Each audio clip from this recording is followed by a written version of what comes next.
I guess the things I'm going to take you through first off, root-lesion nematodes, what they actually are, their distribution and importance out of some survey work we did using the DNA test last year, and really try to drive home this message about within wheat varieties, there's a big difference between a variety's tolerance and its resistance to the nematodes, and the two main ones we got.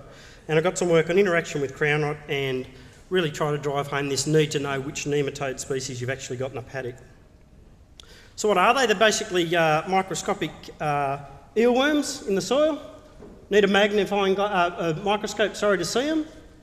Here's a picture. They feed on root systems, and you can stain them up inside the roots. So for us in the north, there's really two main species. Certainly Kirsty will talk about another one briefly, but Pratylenchus thornei, Pratylenchus neglectus, okay? So you need to get your head around that. Thornei, neglectus. There's two different ones, and that's critically important. What do they do? Healthy roots up the top, they're basically feeding on root systems. They cause lesions, and they reduce both the primary root system and the lateral branching. So when you look in a paddock, it basically looks nutrient stressed. So this is a picture from Mungandai last year. Strzeleckia, an intolerant variety to thornei, went into 15,000 Pratylenchus thornei per kilogram of soil in the topsoil, and you get all this. You get this nutrient deficiency stunted. Off to the back, I don't know how well you can see it, that's EGA Gregory, which has got a lot better tolerance and obviously grows a lot better in the presence of them, even though it's still colonising the root systems of that variety. So what did we do last year? We used a DNA-based test. We collaborated with the South Australian Department of Agriculture. They've got a DNA-based test. We looked at 12 agronomy districts in central and northern New South Wales, the ones highlighted in red here. The DNA test basically takes a surface sample, 0 to 15 centimetres. We had at least 10 random paddocks in every single district, okay? And when I say random, the only criteria we selected a paddock was that it was going to a winter cereal crop in 2010. So they weren't paddocks we suspected we'd have a problem. As I said, it's a DNA-based test, so it's very sensitive, very selective for the nematodes and picks up other things as well. And that's what I wanted to highlight with this picture here, okay? This is a little corer you use to get your surface samples.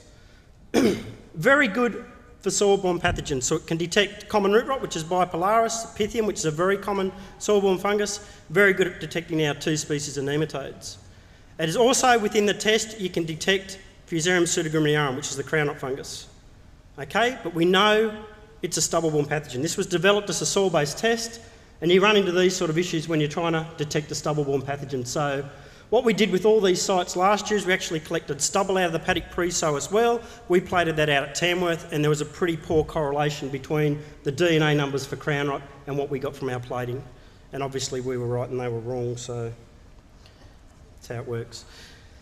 Just looking a bit more close, so this is the survey of the Moree West District, so a bit close to you guys, out towards Mungandai, a couple of sites here, and pushing back down around Moree.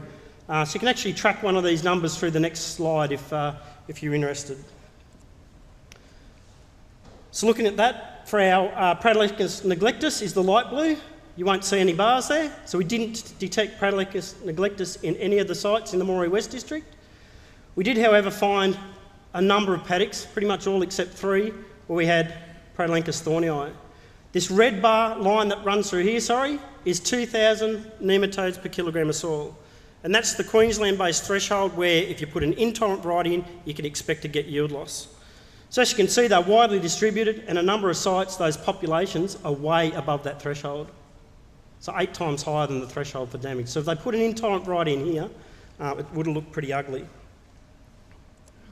Just quickly, this is now the 12 agronomy districts, so central northern New South Wales, Pratylenchus neglectus, just the proportion of paddocks within a district where we detected neglectus. So certainly as we got further south, we tended to pick it up a bit more than up this northern area. The red bars are where we're above that 2,000 nematodes per kilogram of soil. So we've got a risk of yield loss if we put in intolerant variety. So it's really very low. Only 1 paddock at Warren, 2 at Wellington. So looking on a random survey, neglectus was in 32% of paddocks, but only 2% were at a risk level on a random survey. Thornei for the 12 districts, certainly as we head up this northern area more, Moree East, every single paddock had some level of thornei in it. And similar here, getting close. And a lot higher proportion of red bars here. So a lot more paddocks are above that 2,000 populations which are going to cause us problems. So on a random survey, 69% of paddocks we could detect Pratylenchus thornei, and 23% of paddocks were above that threshold where we would run into problems. Okay, so the thornei is the bigger issue for us. It likes those heavier, higher clay content soils. This is some work we did on winter cereal varieties and interactions with crown rot. So this is a trial from 2009 at Coonamble, 4 barley varieties, 4 durum, 8 red wheats. This was designed as a crown rot trial. Okay, so we had plots where we inoculated with crown rot sowing, other plots where we didn't have crown rot, trying to pull that apart. But we actually inadvertently went into a high Pratylenchus thornei background, which became evident when you saw how some of these varieties performed. So we could pull apart some of those interactions. Okay, this slide here we're looking at varietal resistance. Okay, resistance is all about the build-up of populations within the soil, within the root systems, while that variety is growing. So looking across the barley, everything certainly had multiplication, increased your Pratylenchus thornei numbers. A bit of a range there in the barleys. They're all above this 2,000, the red line running here, except hyperno. So the durums didn't build them up as much. It's really when you get into the breadwheats you get these big differences. So your more resistant varieties down this end, Gregory, Livingston, Wiley, certainly build them up, but nowhere near the extent of putting in a Strzelecki or a Sunvex. So 5.6 times higher multiplication than putting in a resistant variety. The issue with this is, if you put a non-host break crop in, the rough rule of thumb that's worked on is you get an 80% reduction in your population. So if you have a blowout and put the wrong variety in, so if you put Strzelecki in, blow your nums up to 40,000, you put a break crop in, you're still only going to bring it back to 8,000 in the next year. You've still got a problem for your following wheat crop after a non-host crop. So we really need to avoid these blowouts within a system. So certainly variety choice has a huge impact on the build-up of the Pratylenchus thornei within the system. Now tolerance, okay? Tolerance is all about yield loss in the presence of the nematode. So it's how well they can actually perform and yield. Certainly the barleys are all moderately tolerant, and we got good yields out of those, even though we had high thornei numbers. Bit of a range there in the durums, a bit of a drop-off in the moderate intolerant, and again it's these breadwoods. The moderate intolerance performed a lot better than the intolerance. And when you looked at the Strzelecki and Sunvex in this trial, it was obvious they were just short and weren't performing at all compared to the tolerant varieties. When you look at the average, 3.13 tonnes per hectare in a tolerant variety, we only went 2.2 tonnes in an intolerant. So we had 29% yield loss to Pratylenchus thornei in that year by putting in the wrong variety. So it would have a big impact on your bottom line. As I said, they were designed as crown rot trials. So we've already seen the dark blue bars, that was on the previous slides. What we're looking at here, the light blue, is where we've added crown rot to plots. So the effect of crown rot in yield is the difference between a dark blue bar and a light blue bar. This is our crown rot effect. Where I've got a star, that was actually a significant reduction in yield at the 95% confidence level. So you see in the barleys we had a drop-off. Durums, we all know, are very susceptible to crown rot. We've got significant yield loss. Test we get back in here, it gets interesting. So certainly had lower yield in our intolerant nematode varieties, but we got our interaction with our bigger crown rot losses where we really got those poorer varieties. Our Sunvex and our Strzelecki, we got our big drop-offs. When you look at it, our yield, where we have tolerance to Pratylenchus thornei, we haven't got crown rot there, we went 3.13 tonnes. If we combine our two pathogens, so we look at Sunvex, where we've got intolerance to the nematodes and we've got crown rot on top of it, we've lost 36% yield. And you can actually partition where that yield loss is coming from. So 23% of it in Sunvex comes from in that trial, come from a lack of tolerance to thornei, and 13% come from increased expression of crown rot on top of that. Strzelecki, you put the two diseases together, lack of tolerance to Pratylenchus thornei, crown rot on top, you've lost half your yield by a poor variety choice. 33% of it come from a lack of tolerance to Pratylenchus thornei and 18% from increased expression of crown rot. So putting the two together is not good. And it's not rocket science. Crown rot expression, whiteheads, is all about moisture stress during grain fill. So if you've got nematodes in the root system reducing your effective rooting length and exploration, you're not going to access the water, you're going to increase your expression. So certainly from the work, numerous amount of work we've done with NGA and our own work, there's only minor differences within breadwheat varieties in their tolerance to crown rot. Okay, there's not a massive difference. Your big difference is jumping out of a durum into a breadwheat for crown rot alone. Certainly when you look at Pratylenchus thornei tolerance, intolerance to the nematodes, as I said, increases your expression of crown rot and yield losses.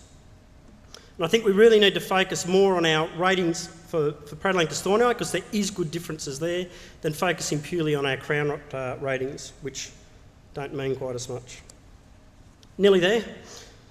This is some trial work out of 2010, last year. Hopefully we can see the colours probably aren't the best. Blue here is Strzelecki, red is E.G.A. Wiley. Two different trial sites. So Mungandai, if we put the grower sowed Strzelecki there, he would have got 1 tonne per hectare last year. In the same paddock, if he had to put E.G.A. Wiley, he would have went 3 tonnes. However, his brother down at Galargenbone did the same thing. His Strez would have went over 5 tonne, and his E.G.A. Wiley would have went just under 3 tonne. It was all about which nematode was there. We deliberately picked this site at Mungandai because we pre-tested it, and it had high numbers of Pratylenchus thornei, 15,000 per kilogram of soil, so way over the threshold, and had no neglectus. Strzelecki has poor tolerance to thornei, whereas Wiley is moderately tolerant. So we get that big difference, 2 tonne difference. However, Galargenbone, we deliberately picked that site because it had no Pratylenchus thornei, but very high Pratylenchus neglectus, 12,000 in the topsoil. Now, Strzelecki is terrible for thornei, but it's one of the better varieties for neglectus. So we went 5 tonne there, whereas the tolerance of E.G.A. Wiley drops to neglectus. Okay, so it varies dramatically for the variety to the 2 nematodes. So finally, growing a tolerant cereal variety will maximise your yield if you've got the nematodes there, but hopefully from that last slide, you need to know which actual species you got. But certainly thornei dominates for us in the north, but it's still good to check. Rotating with a resistant crop where it doesn't actually multiply in the root systems will reduce your numbers, but again, as Kirsty will go into, there's big differences with those break crops with the 2 species, so you need to know which species you got because they'll differentially impact. And certainly if you haven't got lucky enough not to have a problem, then hygiene, not moving those nematodes on soil with your sowing gear, etc., is important to stop the introduction. And certainly you need to test if you're unsure. Thank you. Can you comment on the usefulness of the DNA test relative to the visual test that's done? Yeah, so and Kirsty will probably talk about this too. So there's a live nematode counts done out of DD, and this is a DNA-based test. Both have their strengths and weaknesses. Certainly the DNA test just detects DNA, so when they go into their anhydrous state as the topsoil dries down, the DNA test will still pick that up. Whereas my understanding, the live nematode test may not get those to come out and swim and you can't see them. So they're all got their strengths and weaknesses. I guess the main weakness of or the concern with the DNA test is it's a shallow sampling technique, but that's offset in some ways that you can punch a lot more pores and get a better distribution across a paddock than doing a couple of deeper ones. So they've all got their plus and minuses, but when you basically look at it and you compare limited data that's around, they're telling you the same thing. It's not like you ever get a low in one and a high in the other, like Richard had that in his paper. They're pretty much telling the same thing. The numbers might float differently, but they're not going to give you a different outcome in terms of how you need to manage that. The other reason the DNA, I guess, is good is you do get a picture of those other soil-borne diseases. And we certainly had the survey last year, and being a wet year, particularly Warren District, quite concerned about Pythium levels. They had Pythium levels through the roof.